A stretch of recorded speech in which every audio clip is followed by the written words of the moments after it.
विष्णुशंकर जैन यांनी सुद्धा आपल्याला एका ध्वनिचित्रफितीच्या माध्यमातून ते आपल्याशी संपर्क साधणार आहेत, संवाद साधणार आहेत. मी सुजितजींना विनंती करतो की त्यांनी त्यांची व्हिडिओ क्लिप इथे दाखवावी आणि त्यानंतर आपण विष्णुशंकर जैन यांचं मार्गदर्शन ऐकणार आहोत.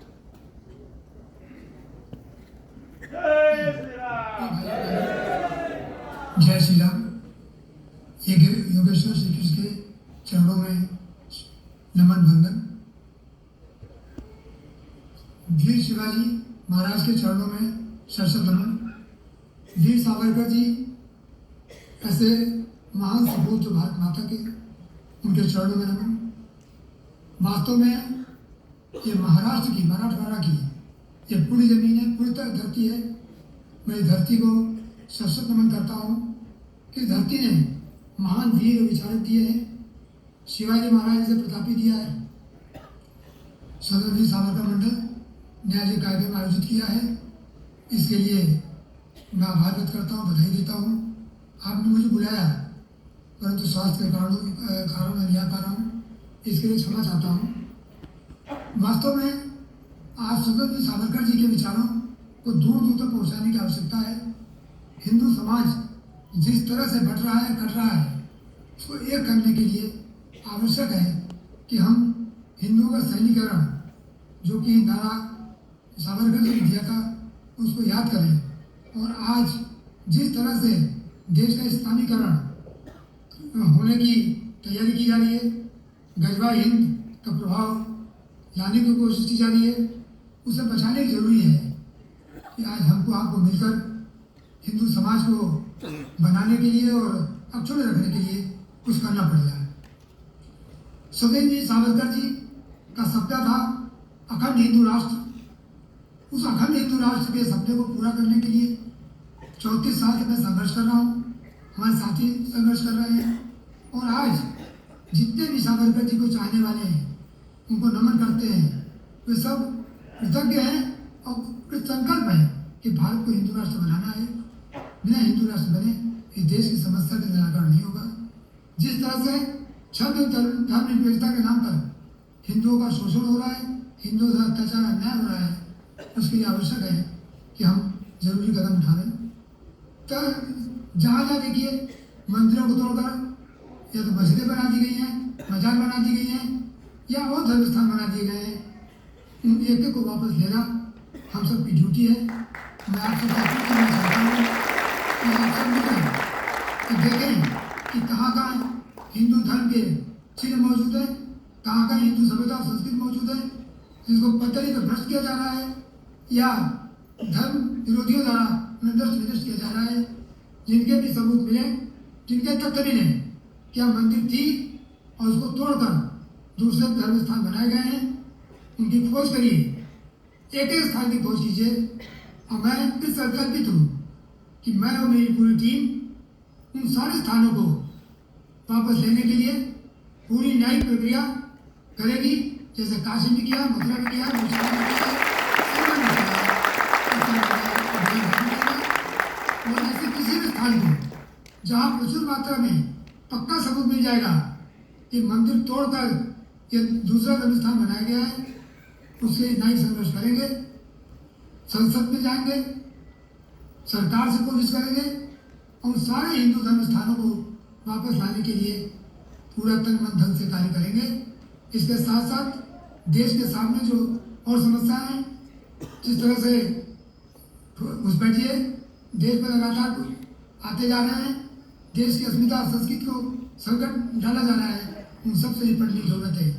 और सबसे बड़ी बात तो मैं कहना चाहता हूँ कि बॉलीवुड का जो जिस तरह से दंगा नाच चल रहा है और जिस ढंग से बॉलीवुड हिंदू धर्म और संस्कृति को नष्ट करने की तो उतारू है, और जिस तरह से आगे सभ्यता और संस्कृति नष्ट किया जा रहा है, उसे सावधान रहने की जरूरत है. हमको ऐसी संस्कृति का, ऐसे फिल्मों का, ऐसे लोगों का बहिष्कार करना पड़ेगा. साथ साथ मेरी आपसे अपील है कि आप सबकी संस्कृति को संकल्पित हो जाइए कि हम जब सामान खरीदेंगे तो देख कर खरीदेंगे कि वो कैसे लोग हैं, कैसे किस तरह के आचार विचार वाले हैं. और हमको अपने घर में जो शुद्ध लोग हों, अच्छे लोग हों, उन्हीं घर के सामान ले आने हैं, जो धर्म में विश्वास करते हो, और हिंदू धर्म और सभ्यता और संस्कृति को संकल्पित करने के लिए जो आज लव जिहाद ऐसी चीज़ें चल रही हैं, इनसे भी बचाने की अपनी बच्चियों को जरूरत है। और इसके लिए सबसे बड़ी आवश्यकता है कि घर में हम वेद शास्त्र का पाठन करावें और जितना ज़्यादा से ज़्यादा हो सके धार्मिक शिक्षा दी जाए और पाश्चात्य से दूर रह जाए। जैसे हम लोग 25 दिसंबर को जबरदस्ती क्रिसमस दिवस मना लेते हैं, सब लोग उसमें क्रिसमस में हो जाते हैं, तो हम ये तो गलत चीज़ें हैं, इससे हमारा क्षय होता है। और मैं एक अपील करना चाहता हूँ, आप सब संघर्षशील हैं, मैं नमन करता हूँ इस धरती को और पुनः एक बार कहना चाहता हूँ कि हिंदू धर्म को बचाने के लिए वीर सावरकर जी के विचारों को ज़्यादा से ज़्यादा आगे बढ़ाया जाए और उनके सिद्धांतों पर चलकर हमें अखंड भारत, प्रचंड भारत, सबल भारत, एक ऐसे भारत जो कि आज विश्व में नंबर 1 का स्थान ग्रहण कर सके, शक्तिशाली भारत हो। और वो भारत जहाँ की गौरवशाली परंपरा, जहाँ सांस्कृतिक और संस्कृति दोनों का समन्वय हो, और वो भारत जहाँ की स्पिरिचुअलिटी बह रही हो, और वो भारत जो पूरे विश्व को प्रकाशमान कर दे, वैसा भारत बनाना है। प्लीज क्या मैं मुझे सम्मान देने के लिए जो किया है इसके लिए मैं नतमस्तक हूँ। मैं इस लायक नहीं था, फिर भी आपने सम्मान दिया है तो उसका स्वीकार करता हूँ। जय श्री राम, हर हर महादेव।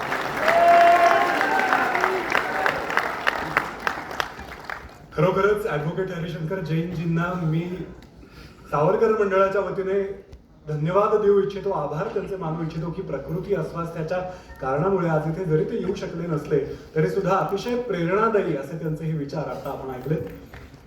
आता आपण उत्सुक आहोत ज्यांचं मार्गदर्शन ऐकण्यासाठी, ज्यांचं भाषण ऐकण्यासाठी. एडवोकेट विष्णु शंकर जैन जी से मैं अनुरोध करता हूं कि आप कृपया हमें मार्गदर्शन कीजिएगा.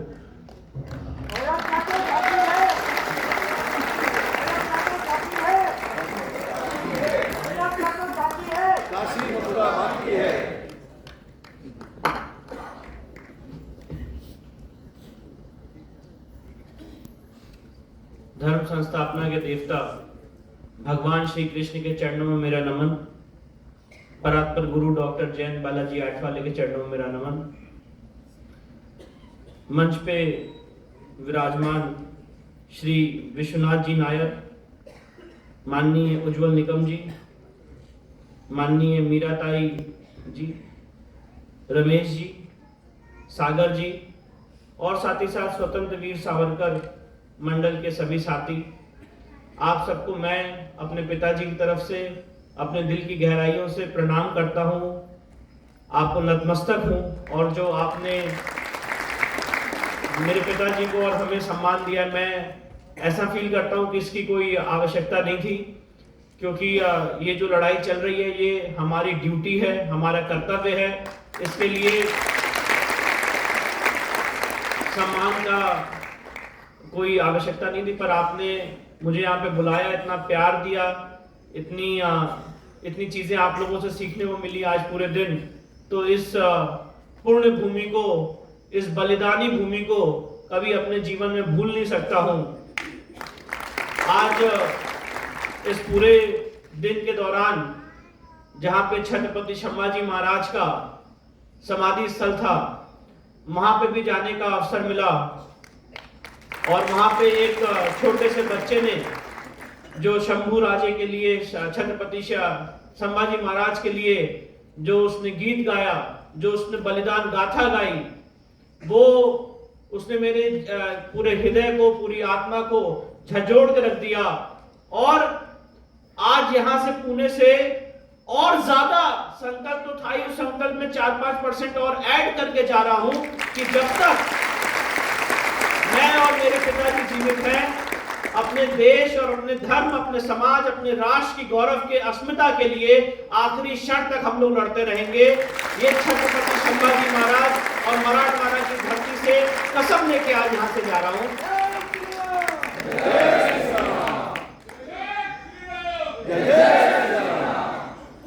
कुछ बातें आपके सामने। छत्रपति संभाजी महाराज की जय, छत्रपति शिवाजी महाराज की जय। कुछ बातें आपके सामने रखना चाहता हूँ, जो इस कुछ लीगल पहलू भी हैं, कुछ हिस्टोरिकल पहलू भी हैं और कुछ न्यायालयीन जो संघर्ष हुए वो भी हैं। इन सारी बातों को आपके सामने रखने का तात्पर्य ये नहीं है कि इसमें कोई मैं का भाव है। इसमें सिर्फ और सिर्फ मैं बताना चाहता हूँ कि जो मेरे पूज्य पिताजी माननीय हरिशंकर जैन साहब की 49 इयर्स की तपस्या है, उसका जो एक फल कह सकते हैं, उसका एक परिणाम कह सकते हैं कि एक वकील, यहाँ पे मेरे सीनियर माननीय उज्जवल निकम जी भी बैठे हुए हैं, हम सब, मैंने तो अपने पिताजी से कहा जब मैं यहाँ पे आ रहा था कि आप आ नहीं रहे और माननीय उज्जवल निकम जी यहाँ पे हैं और मैं कैसे उनके सामने बोलूंगा क्योंकि हमारे सीनियर हैं। तो उन्होंने कहा कि आप जाओ ये समझ के बोलना कि मैं बोल रहा हूँ। तो जो बातें मैं रख रहा हूँ ये मानिएगा कि मैं अपने पिताजी की इस वीडियो में ही उसी कंटिन्यूएशन में आगे बात रख रहा हूँ, क्योंकि मेरा ये ना स्टेचर है कि मैं उनके साथ डैश शेयर करूँ, ना मेरा ये स्टेचर है कि उनके साथ मैं बैठूं। वो हमारे बहुत सीनियर हैं, बहुत वरिष्ठ हैं, हम लोग बचपन से उनसे सीखते आए हैं, समझते आए हैं और जितना उनके बारे में सुना है, देखा है, उससे भी ज्यादा सरल व्यक्तित्व माननीय हमारे सीनियर उज्जवल निगम जी हैं। उनसे आज मिलके पर्सनली मैं अभिभूत हूँ। तो ये जितनी बातें मैं आपके सामने रखने जा रहा हूँ उसमें कोई मैं का भाव नहीं है। इसमें भाव ये है कि अगर एक वकील निश्चय कर ले तो किस तरह से परिवर्तन आ सकता है। तो मैं कुछ आपके सामने उदाहरण रखना चाहता हूं। और जैसे आप सब जानते हैं कि मेरे पिताजी ने 1976 में प्रैक्टिस शुरू की और प्रैक्टिस शुरू करने के बाद ही मेरे ग्रैंडफादर डिस्ट्रिक्ट जज थे। तो उन्होंने ये डिसाइड किया कि जो भी आदमी लॉ की फील्ड में आता है तो जनरली उसका एक एम्बिशन होता है, कह लीजिए, या उसके अंदर एक इच्छा होती है कि लॉ के फील्ड में आएंगे तो 10, 15, 20 साल, 25 साल बाद हम एलिवेट हो जाएंगे हाई कोर्ट जजशिप के लिए और उसके बाद धीरे धीरे एलिवेट होकर सुप्रीम कोर्ट हो जाएंगे। ये एक बेसिक इच्छा रहती है, या एडवोकेट जनरल या अटॉर्नी जनरल बन जाएंगे, ये सारी इच्छा रहती है।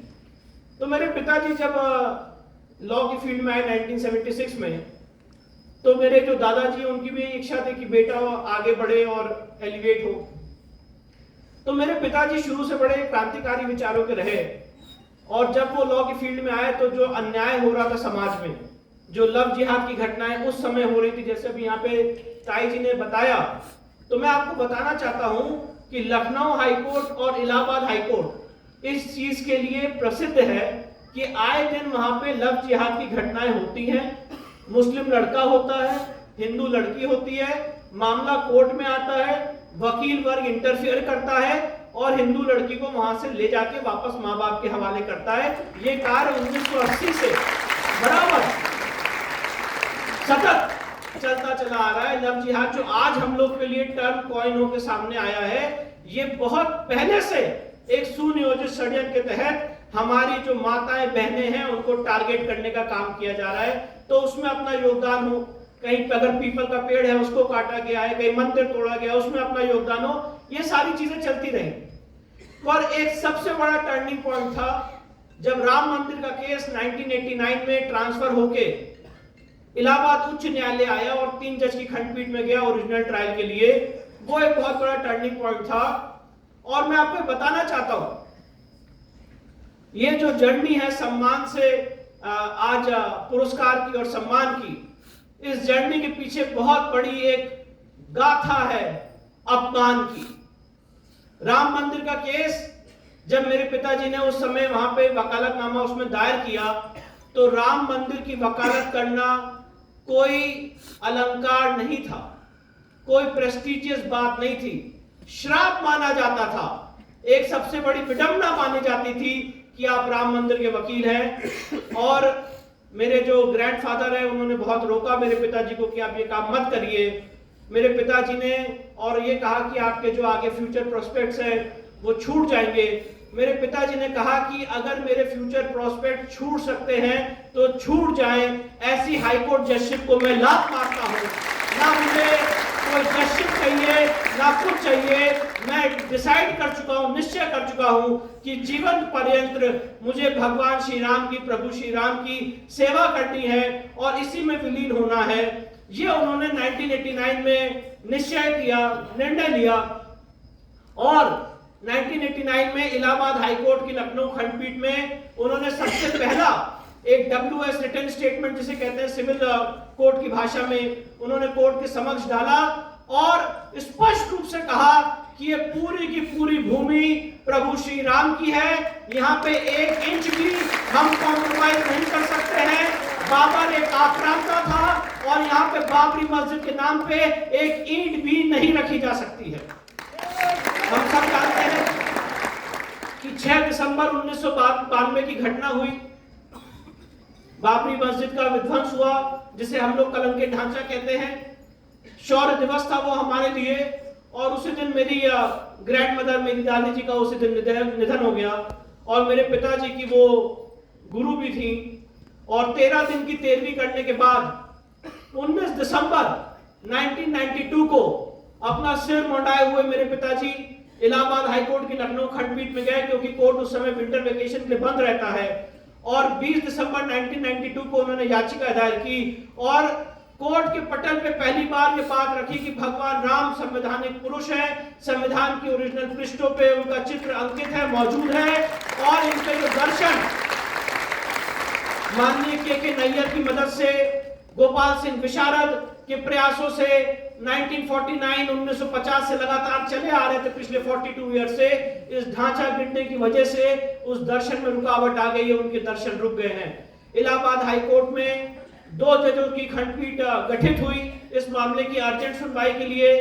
जस्टिस हरिनाथ तिलेरी साहब की खंडपीठ में डिवीजन बेंच में इसको 10 दिन तक लगातार इस मामले को सुना और 1 दिसंबर 1993 को ऐतिहासिक फैसला आया रामलला के दर्शन का और इलाहाबाद हाईकोर्ट की डिवीजन बेंच ने यह आदेश दिया कि भगवान राम के दर्शन तुरंत वहां पे स्टार्ट किए जाए और उसके बाद वहां पे तंबू लगा के हम लोग अपने प्रभु श्री राम के दर्शन 9 नवंबर 2019 तक करते रहे, निरंतर करते रहे। वो एक बहुत बड़ा कारण बना। उसी दिन, जैसे कि आज हम लोग जानते हैं कि इतना एक मीडिया का दौर है, एक प्रिंट मीडिया, इलेक्ट्रॉनिक मीडिया का दौर है, पूरे लखनऊ हाईकोर्ट को सिर्फ और सिर्फ मुस्लिम समाज के लोगों से घेर लिया गया था। उस परिस्थिति में जस्टिस तिलेरी साहब ने जजमेंट देने के बाद मेरे पिताजी को अपने कोर्ट क्लर्क से बुलाया और कहा कि आप बाहर कहाँ जा रहे हैं, आज आप जिंदा वापस नहीं जा पाएंगे यहाँ से।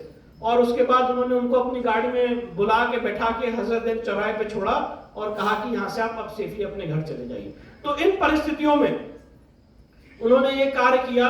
जब पागल बोला जाता था, जब तिलकधारी बोला जाता था, जितने से ज्यादा अपमान से अपमान हो सकता था वो सारे अपमान किए गए। और कभी जीवन में कल्पना भी नहीं की थी कि ऐसा दिन देखना पड़ेगा कि लोग हमें सुनेंगे, हमारी बातें। तो मैं ये बात बताना चाहता हूं, ये बात बताने में मैं का भाव नहीं है, ये बात बताने में ये भाव है कि अगर हर आदमी अपनी सच्चाई पे, अपने इशू पे, अपने आध्यात्मिक अनुभूति पे अगर विश्वास रखता है तो भले ही देर हो जाए, समय जरूर करवट लेगा।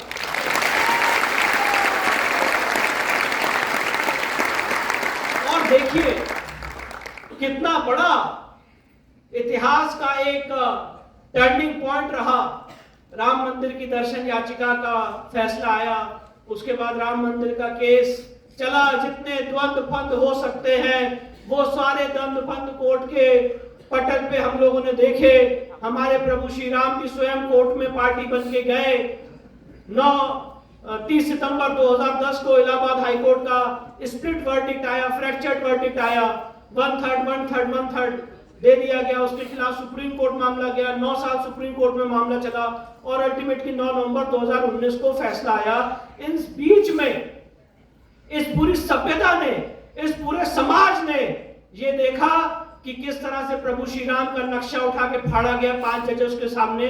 इस पूरी सभ्यता ने, इस पूरे समाज ने ये देखा कि एफिडेविट दिए गए कोर्ट के पटल पे कि भगवान राम काल्पनिक है, रामायण एक काव्य है, इसका सच से कोई कोरिलेशन नहीं है। ये सारी चीजें जो है कोर्ट के पटल पे की गई, बट अल्टीमेटली सच की जीत हुई। पर एक बहुत बड़ा इसमें बात है जो मैं आपको बताना चाहता हूं। राम मंदिर का जो जजमेंट है वो हमारे सनातन समाज के लिए इंटेलेक्चुअल पर्सपेक्टिव से पूरा का पूरा जजमेंट मैं आपको सामने बहुत स्पष्ट रूप से कहना चाहता हूं कि राम मंदिर के पूरे के पूरे जजमेंट से मैं सहमत नहीं हूं। जो 5 एकड़ ऑल्टरनेट लैंड बाबरी मस्जिद को दी गई है इस जमीन के एवज में, वो गलत है। और मैं आपके सामने बताना चाहता हूं कि हर एक दिन वहां पे कस्में खाई जा रही है कि जब कभी हमारा शासन आएगा इस राम मंदिर को हम तोड़ देंगे। तो ये जो ऑल्टरनेट लैंड देने का सिस्टम शुरू हुआ है इसके खिलाफ भी हम लोगों को संगठित होकर आवाज उठानी पड़ेगी, क्योंकि कोर्ट के सामने सिर्फ और सिर्फ डिस्प्यूट इतना ही था कि ये जो 2.77 एकड़ जमीन है और ये जो पूरा डिस्प्यूटेड स्ट्रक्चर है ये बाबरी मस्जिद है कि नहीं है। और इसीलिए मैं आपको बताना चाहता हूं कि राम मंदिर का जो फैसला हुआ और जो 9 नवंबर 2019 को राम मंदिर की डिक्री रामलला के पक्ष में की गई, वो कोई आस्था के आधार पर नहीं की गई जो आप लोग टीवी चैनल पर सुनते हैं कि आस्था के आधार पर फैसला कर दिया गया। सबसे बड़ा कुछ आपके सामने बातें रखना चाहता हूं कि जब कभी आप किसी अपने दोस्त मित्र या अपने सीनियर वरिष्ठ से डिस्कस करें तो ये फैक्ट्स अपने सामने उनके सामने रख दीजिएगा जिसके आधार पे राम मंदिर का फैसला हुआ है। और सबसे बड़ा तथ्य, सबसे बड़ा फैक्ट है कि 1528 में बाबर ने राम मंदिर का विध्वंस किया और 1510 में ठीक 18 साल पहले गुरु नानक देव ने सरयू में स्नान करके रामलला के मंदिर के दर्शन किए। ये सबसे इंपॉर्टेंट फैक्ट है। डिमोलिशन से पहले वहां पे पूजा पाठ होने के एम्पल प्रमाण है और 1528 में जब डिमोलिशन किया गया तो मैं आपको बताना चाहता हूं कि बाबरनामा इस पूरे केस में हम लोगों ने पढ़ा और बाबर बहुत शराब पीता था और उसने कसम खाई कि आज मैं ये शराब के प्याले फेंकता हूं, तोड़ता हूं और जिस तरह से आज ये शराब के प्याले टूटे हैं इसी तरह से एक दिन मूर्ति पूजकों की मूर्तियां तोड़ूंगा, भंजित करूंगा। ये कसम खा के बाबर फरगना से चला और जब वो भारत आया तो यहाँ पे हिंदुओं के सर काट के हिंदुओं के पिलर बना दिए गए। ये सारी बातें आप लोग को इसलिए बता रहा हूं क्योंकि ऐसे भी हमने बहस सुनी और देखी जहां पे लोगों ने कहा कि बाबर बहुत सेकुलर था, उसको हिंदुओं से कोई परेशानी नहीं थी। तो ये कसम खा के वो राम मंदिर आया और यहाँ पे मंदिर का विध्वंस किया। इसके बाद 1530 में बाबर का निधन हो गया, ठीक 2 साल बाद इस महापाप को करने के बाद। और उसके बाद बहुत सारे ट्रैवलर आए। सबसे वेरी फर्स्ट डॉक्यूमेंट मिलता है डिमोलिशन के बाद आईने अकबरी 1595 में, जहां पे उसमें लिखा हुआ है अकबर के कोर्ट मास्टर अबुल फजल ने कि यहाँ पे रामनवमी के दिन लोग जुटते हैं, परिक्रमा करते हैं और भगवान राम की पूजा करते हैं। ट्राइफेन थलर आया, बुकनन आया, मुनेची आए, बहुत सारे इटालियन चाइनीज ट्रैवलर आए जिन्होंने बराबर कहा कि यहाँ पे पूजा पाठ होती आ रही है। इन सारी बातों का सार ये है कि 1528 से लेके 1855 तक वहां पे नमाज पढ़ने का कोई भी प्रमाण नहीं है। ये बात राम मंदिर के जजमेंट में 2020 1 SCC पेज 1 सुप्रीम कोर्ट में लिखी हुई है। ये मेरा कोई भाषण नहीं है। 1528 से लेके 1855 तक नो प्रूफ ऑफ एनी नमाज, सिर्फ और सिर्फ वहां पे पूजा पाठ हो रही थी। और ये सारा डिस्प्यूट तब शुरू हुआ जब ब्रिटिश सरकार ने वहां पे रेलिंग खींच दी और हिंदू समाज के लोगों को बाहर फेंक दिया और कहा आउटर कोर्टयार्ड में पूजा करिए और मुस्लिम समाज के लोग हमारे मंदिर परिसर के अंदर घुस के वहां पे नमाज पढ़ने लग गए। वहां से डिस्प्यूट शुरू हुआ, बलिदान हुआ और उसके बाद सारी चीजें आप लोग जानते हैं। मैं सिर्फ और सिर्फ ये कहना चाहता हूं कि 22 से 25 पीढ़ियां खप गई और हम और आप बहुत सौभाग्यशाली हैं कि इतनी अपने पूर्वजों के बलिदान के बाद आज 22 जनवरी 2024 का वो स्वर्णिम दिन हम लोगों ने देखा जब हमारे प्रभु श्री राम की प्राण प्रतिष्ठा हुई। और जब ये सारा निर्णय आया और हिंदू शास्त्रिक नियम, जो सबसे इंपॉर्टेंट बात थी राम मंदिर के फैसले में कि क्या मंदिर तोड़ने से, बहुत बड़ा प्रश्न उठा कि क्या मंदिर तोड़ने से देवता का अस्तित्व समाप्त हो जाता है। तो सुप्रीम कोर्ट ने उसमें बीके मुखर्जी के हिंदू लॉ की और सारे हिंदू लॉज की, चाहे पीवी काणे साहब का हो, गोपाल चंद्र शास्त्री साहब का हिंदू लॉ हो, इन सारे चीजों का सार और निचोड़ मैं आपके सामने बता रहा हूं। सुप्रीम कोर्ट ने ज्यूरिस्टिक पर्सनैलिटी की हेडिंग में पैरा 116 117 में जब इस मामले को डील किया है तो उन्होंने कहा है कि जो मंदिर बनाने का संकल्प होता है वो अमर होता है, वो अमिट होता है। मंदिर तोड़ देने से देवता का अस्तित्व समाप्त नहीं होता है। मैं ये बात इसलिए कह रहा हूं आपके सामने कि बहुत सारे बैरिस्टर आपके सामने बहस करते हैं और आप लोग सुनते भी होंगे कि वंस अ वफ ऑलवेज अ वफ, once a mosque always a mosque. तो सनातन शास्त्रीय नियम भी है कि once a temple always a temple.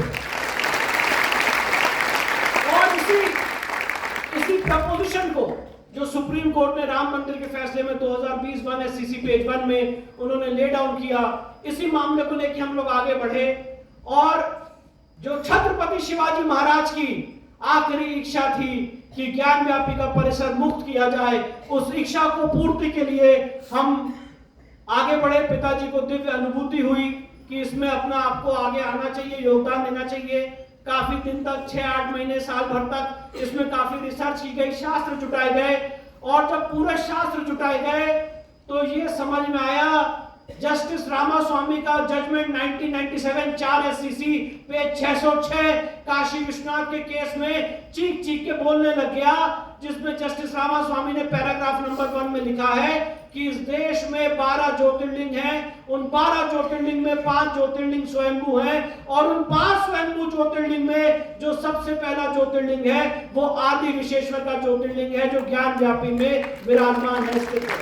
सारे शास्त्र, सारे नियम चीख चीख के खोल के बोलने लग गए और बोलने लग गए कि ये 5 कोस का जो पूरा परिसर है ये अभी मुक्त क्षेत्र है, दिव्यता से भरा हुआ क्षेत्र है, स्वयंभू ज्योतिर्लिंग का क्षेत्र है, इसलिए लड़ाई लड़ो और हमें मुक्त कराओ।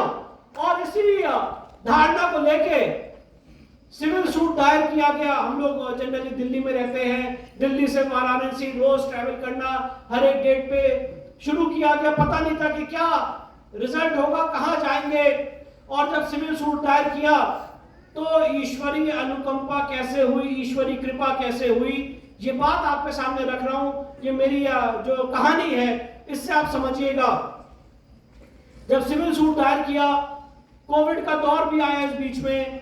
जस्टिस रवि कुमार दिवाकर साहब, सिविल जज सीनियर डिवीजन वाराणसी के सामने मामला पहुंचा और सीपीसी के ऑर्डर 26 रूल 9 और 10 का हम लोग ने उपयोग किया। मैं आपको शॉर्ट में एक्सप्लेन कर देता हूं। ऑर्डर 26 रूल 9 और 10 सीपीसी का ये कहता है कि अगर किसी जगह सिविल विवाद दायर किया गया है तो मौका क्या बोल रहा है, स्पॉट क्या बोल रहा है, उसको देखने के लिए कोर्ट एडवोकेट कमीशन का सर्वे जारी कर सकती है। इसकी दरखास्त दी गई। ऑनरेबल कोर्ट ने वहां पे एडवोकेट कमीशन के सर्वे का ऑर्डर किया और कहा कि वहां पे वीडियोग्राफी हो, फोटोग्राफी हो और अगर वहां पे कोई ताले वाले हैं तो ताला तोड़ ओढ़ के वहां पे एडवोकेट कमीशन का सर्वे किया जाए। जब ये एडवोकेट कमीशन की तारीख निर्धारित हुई 6 और 7 मई 2022, तो वहां पे जो वहां के मस्जिद कमेटी के, और मैं जितनी बातें आपके सामने कह रहा हूं इसमें एक भी चीज भाषण नहीं है। ये जो इस केस की लीगल हिस्ट्री या रिकॉर्ड है वही आपके सामने सरल भाषा में बता रहा हूं। 6 और 7 मई 2022 को जब वहां पे एडवोकेट कमीशन का सर्वे हो रहा था, वहां की मस्जिद कमेटी के सेक्रेटरी ने कॉल दे दी कि हमारे लाश पे ये एडवोकेट कमीशन का सर्वे होगा। हजारों लोग वहां पे मुस्लिम समाज के लोग सड़कों पे इकट्ठा हो गए और उन्होंने ये निश्चय कर लिया कि एडवोकेट कमीशन यहाँ पे नहीं होने देंगे और हमने भी ये निश्चय कर लिया था कि यहाँ पे एडवोकेट कमीशन होगा। बहुत बड़ी ऐतिहासिक घटना हुई जो मैं आपके सामने बताना चाहता हूं कि जब 6 मई 2022 का दिन मैं कभी वो भूल नहीं सकता हूं, मंजर नहीं भूल सकता हूं, जब हम और हमारे चंद साथी निहत्ते एडवोकेट कमीशन की टीम मैदानी चौराहे से गेट नंबर 4 तक जो करीब 1-1.5 किलोमीटर का फासला है वाराणसी में, वहां जा रहे थे तो सिर्फ और सिर्फ मुस्लिम समाज के लोग वहां पे रोड पे थे, सड़कों पे थे। पता नहीं था कि जा भी पाएंगे या वापस आ भी पाएंगे। तो मैंने अपने पिताजी से पूछा कि ये बताइए कि इतने भयानक मंजर में आप कैसे कह रहे हैं आगे बढ़ो, हम लोगों को इस स्थिति में वहां पे पहुंच ही नहीं पाएंगे गेट नंबर 4 तक। तो उन्होंने मुझसे हाथ पकड़ के सिर्फ इतना कहा कि विष्णु आगे बढ़ते रहो, मुझे सिर्फ और सिर्फ महादेव दिख रहे हैं। अगर आज गेट नंबर 4 पे पहुंचे तो महादेव मिलेंगे, और अगर नहीं भी पहुंचे तो महादेव के पास पहुंचेंगे। बढ़ते रहो, और अब यकीन मानिए,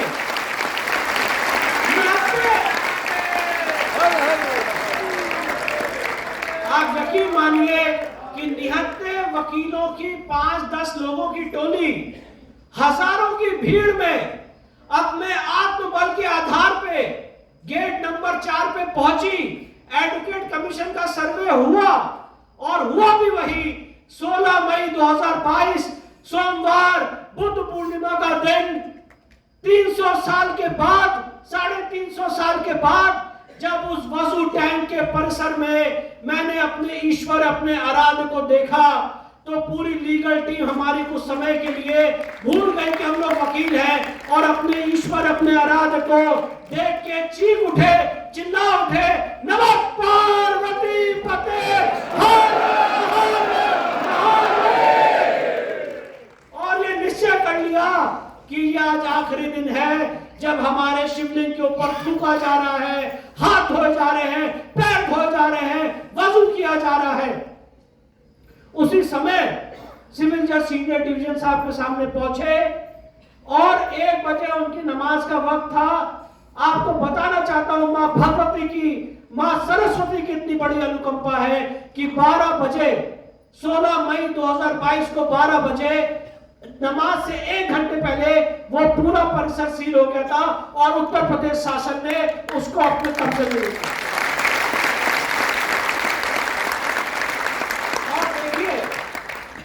कानून हमारे और आपके लिए कुछ और है, पर कानून उनके लिए कुछ और है। हम सब जानते हैं कि सिविल जज सीनियर डिवीजन के फैसले को अगर चुनौती देनी है तो उसको आप हाई कोर्ट में देंगे, उसके बाद उसके खिलाफ सुप्रीम कोर्ट जाएंगे, 3 टायर सिस्टम में। पर उनके लिए ऐसा कानून नहीं है। एक सिविल जज सीनियर डिवीजन के फैसले को इस देश की लीगल हिस्ट्री में पहली बार सीधे सुप्रीम कोर्ट में चुनौती दी गई। बनारस से इलाहाबाद हाई कोर्ट का डिस्टेंस है 100 किलोमीटर, और बनारस से दिल्ली का डिस्टेंस है 800 किलोमीटर। 800 किलोमीटर दूर जाकर सीधे सुप्रीम कोर्ट में चुनौती दी गई, और यह कहा गया कि शिवलिंग के एरिया को सील ना किया जाए, हमें यहीं पे वजू करने की परमिशन दी जाए। सुप्रीम कोर्ट में केंद्र सरकार ने और सॉलिसिटर जनरल तुषार मेहता साहब ने स्टेटमेंट दिया, वो बात आपके सामने रख रहा हूं। उन्होंने कहा कि अगर इस शिवलिंग के एरिया को अब टच भी कर लिया तो इस देश में लॉ एंड ऑर्डर प्रॉब्लम हो जाएगी। और 16 मई 2022 के सिविल जज सीनियर डिवीजन के फैसले को भी सुप्रीम कोर्ट ने इंटैक्ट रखा और अपने ऑर्डर में सब्स्यूम कर दिया, और आज तक वहां पे वो एरिया अभी सील्ड है फिलहाल। पर हमारी दृष्टि है, हमारा निश्चय है, हमारा संकल्प है, और मां भगवती से कामना है कि वो दिन दूर नहीं है जब 16 मई 2022 को जो हमने बरामद किया था, हम और आप मिलके वहां पे रुद्राभिषेक करें, वहां पे पूजा पाठ करें, अपने प्रथम ज्योतिर्लिंग आदि विश्वेश्वर का। उस दिन के लिए मैं और हमारी लीगल टीम तड़प रही है, और ये तड़पन आपके सामने आज मैं रख रहा हूं। इसके बाद यहां पे हम नहीं रुके, हमने यहाँ पे एप्लीकेशन दी कि यहाँ पे एएसआई का सर्वे किया जाए, और क्योंकि शिवलिंग का एरिया सील था, बाकी परिसर का सर्वे का आदेश दिया। डिस्ट्रिक्ट जज वाराणसी ने 21 जुलाई 2022 को उस आदेश के खिलाफ मामला हाई कोर्ट गया, सुप्रीम कोर्ट गया, और सारे कोर्टों से 15 दिन के अंदर हम लोग जीत गए, और ये निश्चय हुआ कि यहाँ पे एएसआई का सर्वे होना चाहिए। और जब यहाँ पे एएसआई का 90 दिन का सर्वे हुआ, चीजें उभर के चीख चीख के बोलने लग गई कि ये पूरा परिसर एक हिंदू मंदिर का परिसर है, जो इसकी पश्चिमी दीवार है वो बोलने लग गई कि ये हिंदू मंदिर का भग्नावशेष है। इस परिसर के अंदर हिंदू मंदिर के खंबे मिले, पूरी देवी देवताओं की कटी हुई मूर्तियां मिली, संस्कृत के श्लोक मिले, और बहुत सारी स्क्रिप्ट्स देवनागरी में, कन्नड़ में, अलग अलग भाषाओं में मिली। और एएसआई ने एक कैटेगोरिकल फाइंडिंग दी कि यहाँ पे पहले एक मंदिर एग्जिस्ट करता था, और ये जो तथाकथित ज्ञान व्यापी मस्जिद है, ये मंदिर परिसर के ऊपर ही बनी हुई है। इस तथाकथित मस्जिद के अंदर एक कैलेंडर भी मिला जिसका नाम था ज्ञान व्यापी मस्जिद कैलेंडर, और जब उस कैलेंडर को मैंने उठा के देखा तो उसके नीचे स्वास्तिक के चिन्ह, डमरू के चिन्ह, देवी देवताओं को रखने के आले, ये पूरा परिसर एक हिंदू मंदिर का परिसर है। ये बात हम लोग कोर्ट के पटल पे ला चुके हैं। और जब ये सारी कार्रवाई हो गई तो एक षड्यंत्र मैं आपके सामने रखना चाहता हूं, मेरी बात को जरा अप्रिशिएट करिएगा। ये जब पूरा राम मंदिर का ये पूरा घटनाक्रम चल रहा था और जो मैंने अभी आपके सामने राम मंदिर के पूजा का आदेश रखा 1 जनवरी 1993 का, इतिहास ने फिर से करवट ली और फिर से एक ऐतिहासिक घटना हुई। हम लोगों को ये पूरा यकीन हो गया था एएसआई सर्वे के दौरान, और मैं आपके सामने फैक्ट रखना चाहता हूं कि अगर आप लोगों ने ज्ञान व्यापी का परिसर देखा होगा जो टीवी चैनल्स में मीडिया में दिखाया गया, अभी आप प्रेजेंटेशन नहीं तो मैं आपको बताता, जो नंदी जहां पे इस तथाकथित मस्जिद की तरफ फेस कर रहे हैं, उन नंदी भगवान के ठीक सामने एक कमरा है जिसे एक कोलोकियल लैंग्वेज में कह लीजिए या वहां की लोकल लैंग्वेज में कह लीजिए व्यास तहखाना कहते हैं। उस व्यास तहखाने में बराबर पूजा पाठ पिछले हजारों सालों से चलती चली आ रही है, जो वहां की परंपरागत गद्दी है व्यासपीठ, जिसे मतलब व्यास मतलब पुजारी, जो वहां के ज्ञान व्यापी मंदिर के पुजारी हैं, उनकी वो गद्दी थी। वहां पे बराबर रामायण पाठ और पूजा पाठ चलता चला रहा था। दिसंबर 1993 में मुलायम सिंह सरकार ने व्यास परिवार के पुजारी को बाहर फेंक दिया, कानून का मर्डर करते हुए बिना कोई रिटर्न ऑर्डर के, और वहां पे ताला लगा दिया गया। और वहां पे जो व्यास परिवार की पूजा पाठ हो रही थी, इस ज्ञान व्यापी मस्जिद के ग्राउंड फ्लोर की बात कर रहा हूं, नंदी भगवान के ठीक सामने, तो वहां पे पूजा पाठ रोक दी गई थी। और जब हम लोग ऐसा ही सर्वे करने गए तो ये पता चला कि जो वहां पे ताला बंद था वो ताला टूट चुका था और वहां पूरा वो परिसर खुला हुआ था। और जब वहां पे हमारी महिला याचिकर्ता, हमारी मातृशक्ति वहां पे जाना चाहती थी उस तहखाने में, तो उन्होंने कहा ये तो मस्जिद का भाग है, हम आपको यहाँ पे नहीं जाने दे सकते। वहां से हम लोग को ये अलर्ट हो गया कि अब ये लोग इस तहखाने पे भी कब्जा करने की पूरी प्लानिंग कर रहे हैं। मैंने अपने बाबूजी के साथ डिस्कशन किया, सीपीसी के ऑर्डर 40 में एप्लीकेशन दी, और यकीन मानिए करिश्मा दोबारा हुआ। डिस्ट्रिक्ट जज वाराणसी साहब ने हमारी एप्लीकेशन को स्वीकार किया। 31 जनवरी 2024 को डिस्ट्रिक्ट जज वाराणसी ने यह आदेश दिया कि वहां पे पूजा पाठ 1 हफ्ते के अंदर शुरू की जाए, और डिस्ट्रिक्ट जज वाराणसी के ऑर्डर की कंप्लायंस में उत्तर प्रदेश सरकार ने 9 घंटे के अंदर वहां पे पूजा पाठ शुरू कर दी। और आज 31 जनवरी 2024 से लेके आज तक वहां पे अनवरत 5 टाइम की पूजा पाठ चल रही है। और अब कोई पूछे कि उस जगह का धार्मिक स्वरूप क्या है, ऐसी कौन सी मस्जिद है जिसके ग्राउंड फ्लोर पे रामायण पाठ हो रहा है, पूजा पाठ हो रही है, तो ये वही पूजा पाठ का आदेश है जैसा राम मंदिर में 1 जनवरी 1993 को हुआ था। इतिहास ने फिर से करवट ली और 31 साल बाद 31 जनवरी 2024 को ज्ञान व्यापी परिसर में पूजा पाठ का आदेश हुआ। इसके बाद मथुरा श्री कृष्ण जन्मभूमि के केस में हम लोग ने वहां पे केस दायर किया, पूरी रिसर्च आपके सामने है। इस समय वो केस इलाहाबाद हाई कोर्ट में चल रहा है। एडवोकेट कमीशन का आदेश उसमें हुआ था, पर सुप्रीम कोर्ट ने उस पर रोक लगा दी है। वो मामला इस समय सुप्रीम कोर्ट में विचाराधीन है। इसके बाद हम यहाँ पे नहीं रुके, भोजशाला जो मां सरस्वती मां वाघ देवी का मूल स्थान है, इंदौर से 100 किलोमीटर की दूरी पे धार मध्य प्रदेश में, उसके लिए हम लोग ने केस दायर किया। मध्य प्रदेश हाईकोर्ट के जस्टिस धर्माधिकारी साहब ने वहां पे एएसआई सर्वे का आदेश दिया। वहां पे एएसआई सर्वे हुआ 95 डेज का, और प्रचंड रूप से भोजशाला के केस में ये निकल के आ गया कि मां सरस्वती का मां वाघ देवी का स्थान है। एएसआई ने अपनी रिपोर्ट कोर्ट के सामने दाखिल कर दी। इसके बाद संभल के केस में हम लोग आगे बढ़े। हरिहर मंदिर जो हमारा दशम अवतार होना है, कल की अवतार, उस हरिहर मंदिर की मुक्ति के लिए संभल में केस फाइल किया गया। 19 नवंबर 2024 को वहां पे सर्वे हुआ। उसके बाद 24 नवंबर को वहां पे सर्वे हुआ, और उसके बाद सुप्रीम कोर्ट ने उस पर रोक लगा दी। इस समय वो मामला इलाहाबाद हाई कोर्ट में चल रहा है। पर मैं ये सारी बातें आपके सामने शॉर्ट में इसलिए रख रहा हूं क्योंकि जो लोग हमसे सवाल पूछते हैं कि मंदिरों की लड़ाई क्यों इंपॉर्टेंट है, यहाँ पे हॉस्पिटल बना दिया जाए, कॉलेज बना दिया जाए, डेवलपमेंट की बात करिए, पेट्रोल की बात करिए, रोजगार की बात करिए, डीजल का दाम कितना है इसकी बात करिए, तो मैं एक सवाल पूछना चाहता हूँ। आज हमारे आपके सामने राम मंदिर एक जीता जागता उदाहरण है। 16 करोड़ लोग, ये मेरे आंकड़े नहीं है, ये उत्तर प्रदेश के चीफ मिनिस्टर ने अभी लेजिस्लेचर में, लेजिस्लेटिव असेंबली में दिए हैं। 16 करोड़ लोग पिछले एक महीने के अंदर, जेरूसलम से भी ज्यादा, पिछले एक महीने के अंदर 16 करोड़ लोग प्रभु श्री राम के दर्शन कर चुके हैं। तो जो लोग कल्चरल टूरिज्म की बात करते हैं, रोजगार की बात करते हैं, जीडीपी की बात करते हैं, राम मंदिर में ये हालत हो गई कि राम मंदिर ट्रस्ट को अपील करनी पड़ी कि अभी कुछ दिनों के लिए आप लोग राम मंदिर ना आए।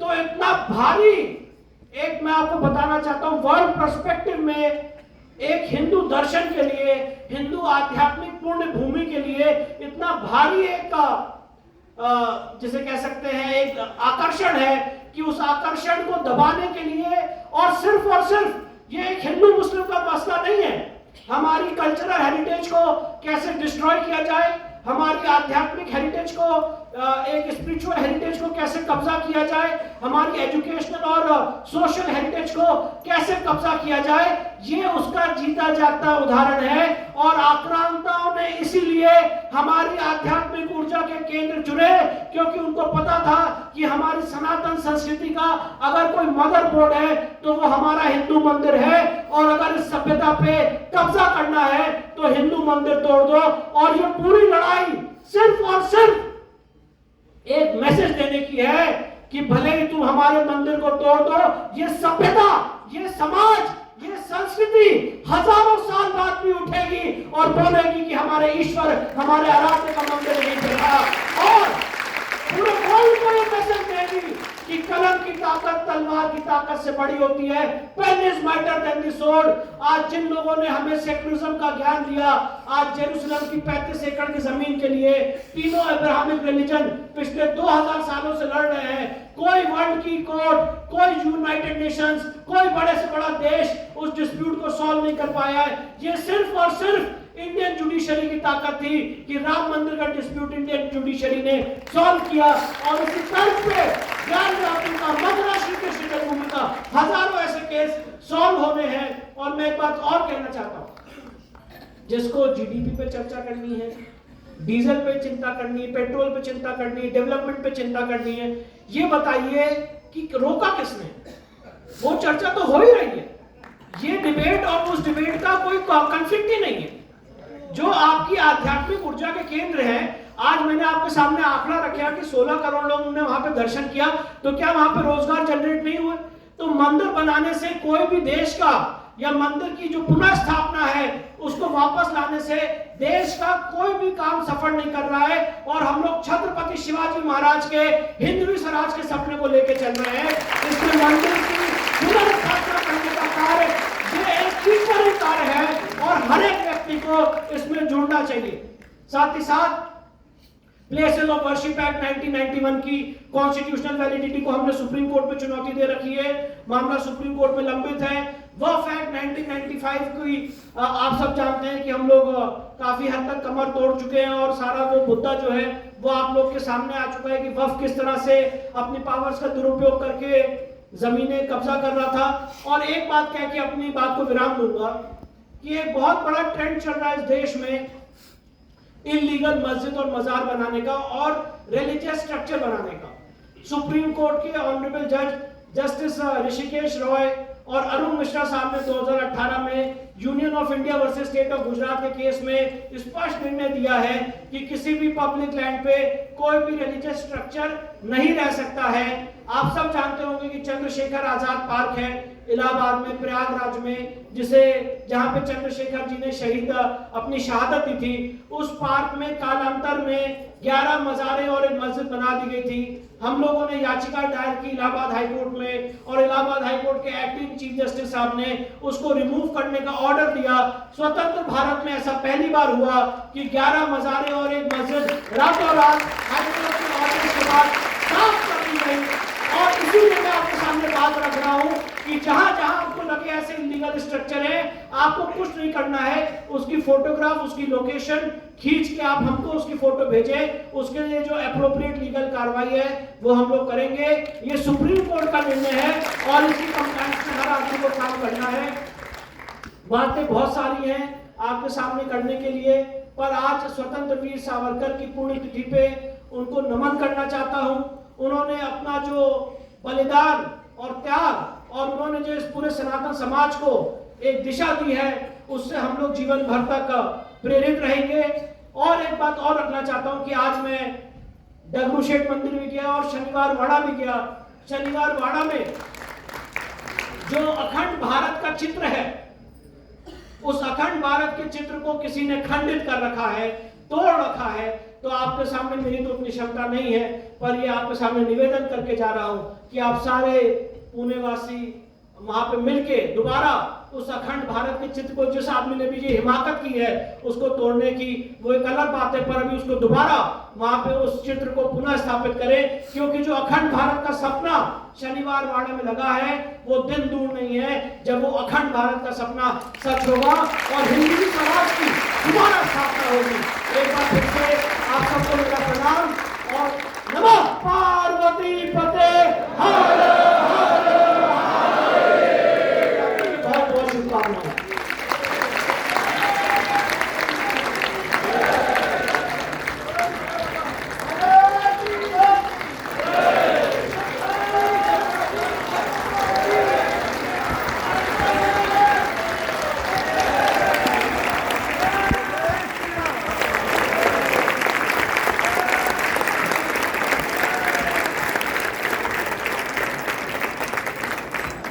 आपले स्वातंत्र्यवीर सावरकर राष्ट्रीय पुरस्काराचे मानकरी माननीय विष्णू शंकर जी जैन यांनी केलेलं मार्गदर्शन, केलेल्या आवाहनाला आपण नक्कीच सगळेजण सकारात्मक प्रतिसाद देऊ अशी खात्री नाही, ग्वाही देतो। आणि याच